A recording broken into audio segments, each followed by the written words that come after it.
नमस्कार मेरे प्यारे विद्यार्थियों, एमएस वर्ल्ड की ऑनलाइन कक्षा में आप सभी का हार्दिक स्वागत है।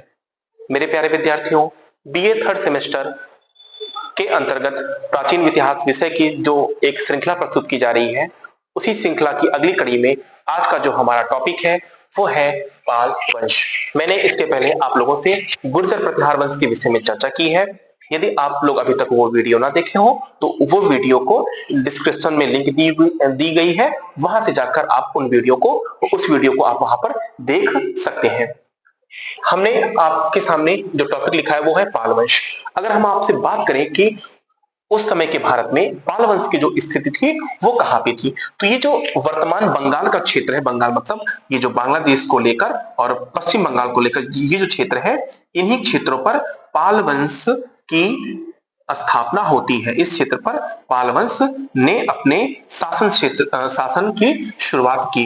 तो आप देख लीजिएगा कि इन क्षेत्रों में पाल वंश का उदय होता है। और आप देखते हैं कि यहाँ पर कौन है, कन्नौज। थोड़ा समझ लीजिएगा, यहाँ पर कौन है, कन्नौज। और यहाँ पे कौन सा वंश देखने को मिलेगा, राष्ट्रकूट।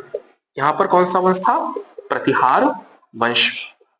और आप पाएंगे कि इन तीनों के ही मध्य त्रिकोणात्मक संघर्ष देखने को मिलता है।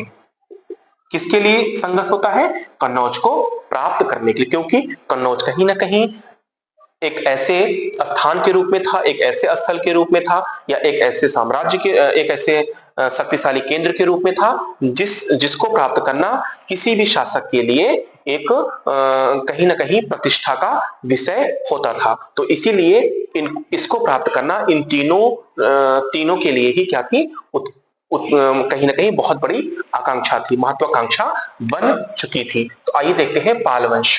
पाल वंश की जो शुरुआत होती है, इसके शासक की बात करें तो एक व्यक्ति का नाम है गोपाल। कौन था, गोपाल। गोपाल नामक व्यक्ति ने ही यहाँ पर एक शासन सत्ता की शुरुआत की। या यूं कहें कि गोपाल नामक एक व्यक्ति था जिसको वहां की जनता ने यहाँ की अशांति से परेशान होकर गोपाल नामक एक व्यक्ति को यहाँ का शासक नियुक्त किया। और कहीं ना कहीं गोपाल क्या था, यहाँ पर शांति व्यवस्था बनाए रखने में या शांति व्यवस्था को स्थापित कर पाने में सफल हो पाता। तो हम क्या कह सकते हैं कि गोपाल क्या था, यहाँ का संस्थापक था, पाल वंश का संस्थापक था। और क्या किया इसने, शांति व्यवस्था की स्थापना की। यहाँ पर शांति व्यवस्था की स्थापना की। क्यों, क्योंकि यहाँ पर पहले से बहुत ज्यादा अव्यवस्था थी और जनता के द्वारा यहाँ पर इनको नियुक्त किया गया। तो हम इसको भी लिख सकते हैं कि जनता के द्वारा नियुक्त शासक। ठीक है, जनता के द्वारा नियुक्त शासक। इसके बाद जो शासक का नाम आता है वो है धर्मपाल। अब आपके लिए ये एग्जाम की दृष्टि से अत्यंत महत्वपूर्ण हो जाते हैं। तो आप लोग धर्मपाल को अच्छे से पढ़ लीजिएगा, अच्छे से यहाँ पर देख लीजिए, और जो भी मैं लिखा रहा हूं आपको उसको लिखते हुए वहां अपनी कॉपी में लिखने का काम करिएगा। तो धर्मपाल क्या थे, इस वंश के सबसे महत्वपूर्ण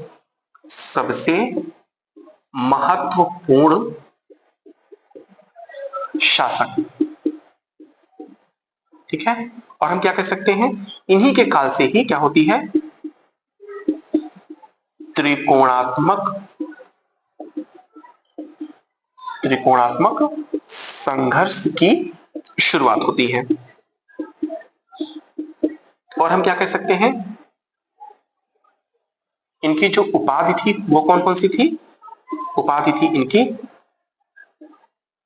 परम सौगात की। ठीक है, और क्या था, परम भट्टारक, परमेश्वर, महाराजाधिराज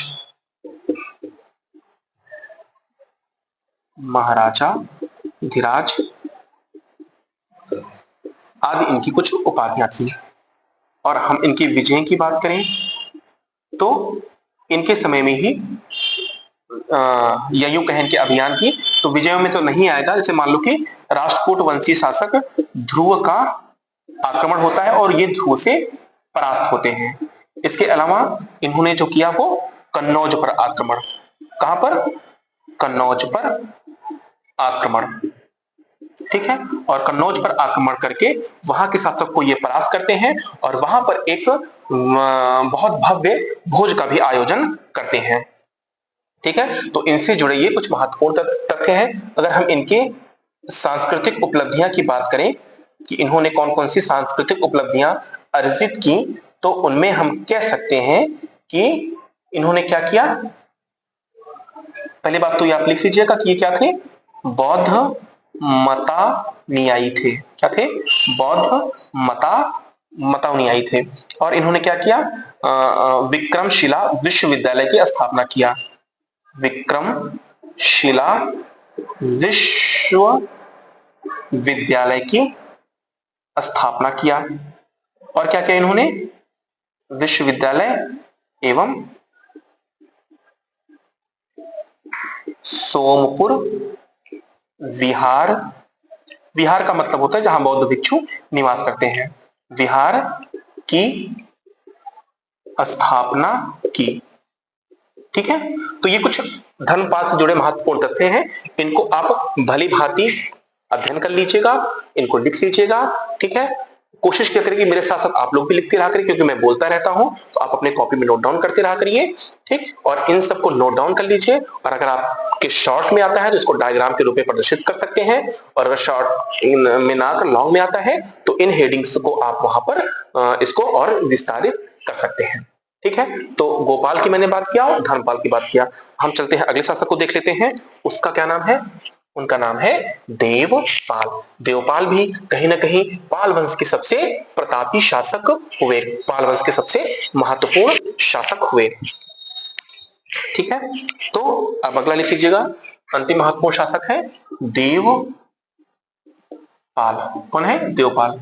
हम कह सकते हैं कि पाल वंश का सबसे प्रतापी शासक, सबसे महत्वपूर्ण शासक, जिसने पाल वंश को चरमोत्कर्ष पर पहुंचा दिया। पाल वंश की जो प्रतिष्ठा थी उसको बहुत आगे बढ़ा दिया। तो पाल वंश का सबसे प्रतापी शासक। और हम अगर बात करें इनकी उपाधि की थी, उपाधि की, तो उपाधि क्या थी इनकी? इनकी भी वही थी, परम भट्टारक सॉरी परम भट्टारक, महाराजा धीराज, परमेश्वर की उपाधि इनकी भी थी। अगर हम आपसे बात करें इनके विजय की, तो इनके विजय क्या क्या थी? हम कह सकते हैं कि इन्होंने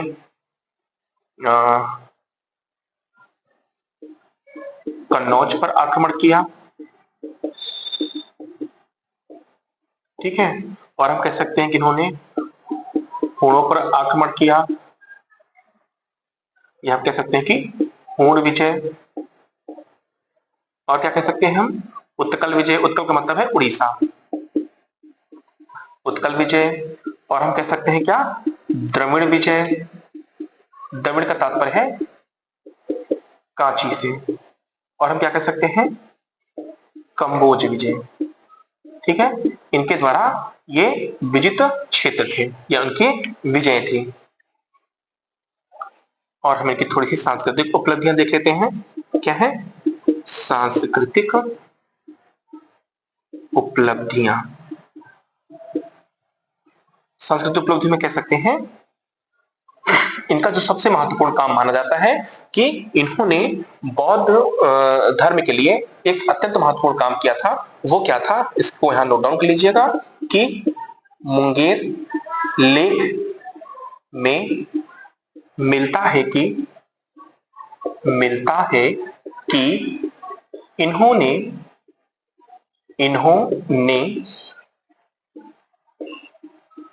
सुवर्णगिरी के शैलेंद्र वंशीय शासक, सुवर्णगिरी के शैलेंद्र वंशी शासक बाल पुत्र देव को बालपुत्र देव को नालंदा में विहार बनाने के लिए, विहार का मतलब आप समझिएगा कि जहां बौद्ध भिक्षु निवास करते थे, विहार बनाने के लिए 5 गांव दान में दिए, 5 गांव दान में दिए। ठीक है, तो इन सारे पॉइंट्स को आप जो है यहां पर नोट डाउन कर लीजिएगा, इसका स्क्रीनशॉट आप ले लीजिए। ठीक है,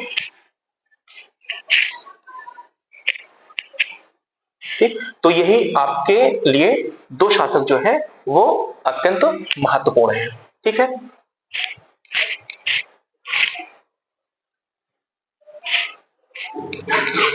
इसके बाद थोड़ा सा आप देख लीजिए यहाँ पे महिपाल मतलब वहां राजकोट, सॉरी प्रतिहार वंश का नहीं, पाल वंश का।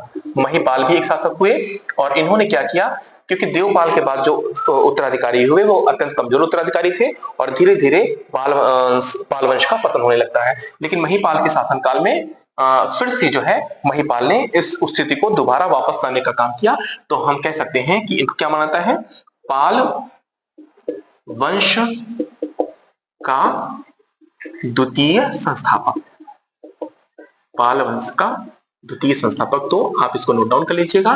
ठीक है, जितने भी मैंने पॉइंट्स लिखाया गया पहले आप उसको नोट डाउन करके रख लीजिएगा, फिर उसका धीरे धीरे रिवाइज करते रहिएगा। जिस दिन आपका एग्जाम रहेगा उससे एक दिन पहले अपने द्वारा बनाए गए नोट्स को अच्छे से भली भांति पढ़ लीजिएगा और फिर उसको अपने हिसाब से वहां पर व्याख्या करने का काम करिएगा। आशा करते हैं ये क्लास आपको पसंद आई होगी। धन्यवाद।